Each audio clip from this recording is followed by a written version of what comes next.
છોટાઉદેપુર સાંસદની ઔપચારિક મુલાકાતમાં પીઆઈયુ વિભાગની ખુલ્લી પોલ, કરોડોના ખર્ચે નિર્માણાધીન જિલ્લા કક્ષાના રમત-ગમત સંકુલ ઉપર કોઈ સુપરવિઝન નહીં. છોટાઉદેપુર નજીક આર્ચરી એકેડેમી પાસે 2 એકર જમીનમાં ₹11.60 કરોડના ખર્ચે બની રહ્યું છે જિલ્લા કક્ષાનું રમત-ગમત સંકુલ. રાજ્યની સ્પોર્ટ્સ ઓથોરિટી ઓફ ગુજરાત દ્વારા પીઆઈયુના નેજા હેઠળ ચાલી રહ્યું છે બાંધકામ.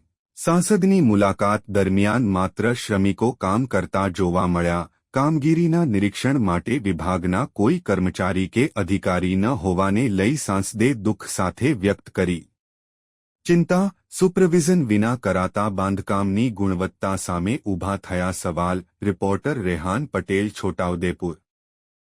આજે છોટાઉદેપુર જિલ્લાના જિલ્લા કક્ષાના રમત-ગમત સંકુલ જે બનવા જઈ રહ્યું છે એ ભવનની મુલાકાત લીધી, પરંતુ મને દુઃખ સાથે કહેવું પડે છે કે આ ભવનની અંદર માત્ર 4-5 મજૂરો જ છે.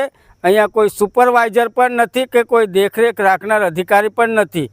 ખરેખર આવું મોટું કામ સરકારશ્રીનું ચાલતું હોય અને મોટું સાહસ હોય, મોટી રકમનું કામ હોય તો ખરેખર અહીંયા સુપરવાઇઝર રહેવું જોઈએ સ્થળ પર અને સારું કામ કરાવવું જોઈએ. મારે પોતે અહીંયા નિરીક્ષણ કરવા આવવાનો એક અવસર થયો ત્યારે મને આ કેટલી પોલમ પોલ છે એ જાણવા મળી.